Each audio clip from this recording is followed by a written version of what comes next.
Evangelho de Jesus Cristo segundo escreveu Marcos, capítulo 6. Jesus deixou essa região e voltou com seus discípulos para Nazaré, cidade onde tinha morado. No sábado seguinte, começou a ensinar na sinagoga, e muitos dos que o ouviam se admiraram e perguntavam: de onde vem tanta sabedoria e poder para realizar esses milagres? Não é esse o carpinteiro, filho de Maria e irmão de Tiago, José, Judas e Simão? Suas irmãs moram aqui entre nós. E sentiam-se muito ofendidos. Então Jesus lhes disse: um profeta recebe honra em toda parte, menos em sua cidade e entre seus parentes e sua própria família. Por isso não pôde realizar milagres ali, exceto pôr as mãos sobre alguns enfermos e curá-los. E ficou admirado com a incredulidade daquele povo. Jesus envia os 12 apóstolos. Então Jesus percorreu diversos povoados, ensinando a seus moradores. Reuniu os 12 e começou a enviá-los de dois em dois, dando-lhes autoridade para expulsar espíritos impuros. Instruiu-os a não levar coisa alguma na viagem, exceto um cajado. Não poderiam levar alimento, nem bolsa de viagem, nem dinheiro. Poderiam calçar sandálias, mas não levar uma muda de roupa extra.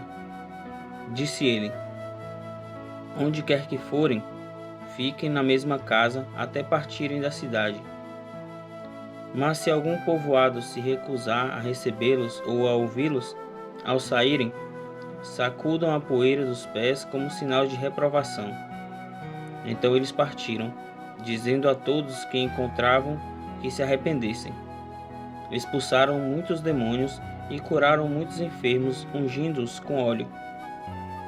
Logo o rei Herodes ouviu falar de Jesus, pois todos comentavam a seu respeito. Alguns diziam: João Batista ressuscitou dos mortos, por isso tem poder para fazer esses milagres.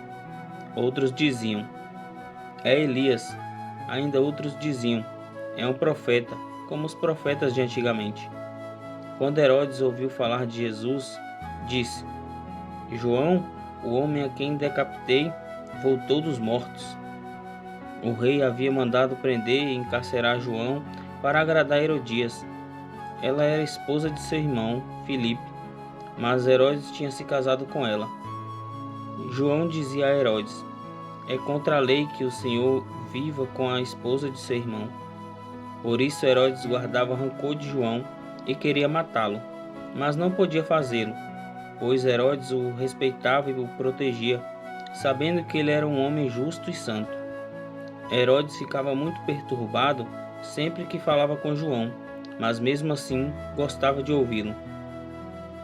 Finalmente, no aniversário de Herodes, Herodias teve a oportunidade que procurava.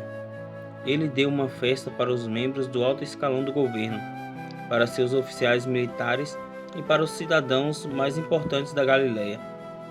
Sua filha, também chamada Herodias, entrou e apresentou uma dança que agradou muito Herodes e seus convidados. Peça-me qualquer coisa que deseje, e eu lhe darei, disse o rei à moça. E prometeu sob juramento: eu lhe darei o que pedi, até metade do meu reino. Ela saiu e perguntou à mãe: o que devo pedir? A mãe lhe disse: peça a cabeça de João Batista. A moça voltou depressa ao rei e disse: quero a cabeça de João Batista agora mesmo no prato. O rei muito se entristeceu com isso, mas por causa do juramento que havia feito na frente dos convidados, não pôde negar o pedido. Assim, enviou no mesmo instante um carrasco com ordens de cortar a cabeça de João e trazê-la. Ele decapitou João na prisão, trouxe a cabeça num prato e a entregou à moça, que a levou à sua mãe. Quando os discípulos de João souberam o que havia acontecido, foram buscar o corpo e o colocaram numa sepultura. Os apóstolos voltaram de sua missão e contaram a Jesus tudo o que tinham feito e ensinado. Jesus lhes disse: vamos sozinhos até um lugar tranquilo para descansar um pouco, pois tanta gente ia e vinha que eles não tinham tempo nem para comer. Então saíram de barco para um lugar isolado, a fim de ficarem a sós. Contudo, muitos os que conheceram e os viram a partir, e pessoas de várias cidades correram e chegaram antes deles. Quando Jesus saiu do barco, viu a grande multidão e teve compaixão dela, pois era como ovelha sem pastor. Então começou a lhes ensinar muitas coisas. Ao entardecer, os discípulos foram até ele e disseram: Este lugar é isolado e já está tarde. Mande as multidões embora para que possam ir aos campos e povoados vizinhos e comprar algo para comer. Jesus, porém, disse: Providenciem vocês mesmos alimento para eles. Precisaríamos de muito dinheiro para comprar comida para todo esse povo. Responderam. Quantos pães vocês têm? Perguntou ele. Vão verificar. Eles voltaram e informaram: 5 pães e 2 peixes. Então Jesus ordenou que fizesse a multidão sentar-se em grupos na grama verde. Assim eles se sentaram em grupos de 50 e de 100. Jesus tomou os 5 pães e os 2 peixes, olhou para o céu e os abençoou. Então, à medida que ia partindo os pães, entregava-os aos discípulos para que os distribuíssem ao povo. Também dividiu os peixes para que todos recebessem uma porção. Todos comeram à vontade. E os discípulos recolheram 12 cestos com os pães e peixes que sobraram. Os que comeram foram 5.000 homens. Logo em seguida, Jesus insistiu com seus discípulos que voltassem ao barco e atravessassem o mar até Betsaida, enquanto ele mandava o povo para casa. Depois de se despedir de todos, subiu sozinho ao monte para orar. Durante a noite, os discípulos estavam no barco, no meio do mar, e Jesus sozinho em terra. Ele viu que estavam em apuros, remando com força e lutando contra o vento e as ondas. Por volta das 3 da madrugada, Jesus foi até eles caminhando sobre o mar. Sua intenção era passar por eles, mas quando o avistaram caminhando sobre as águas, gritaram de pavor, pensando que fosse um fantasma. Ficaram todos aterrorizados ao vê-lo.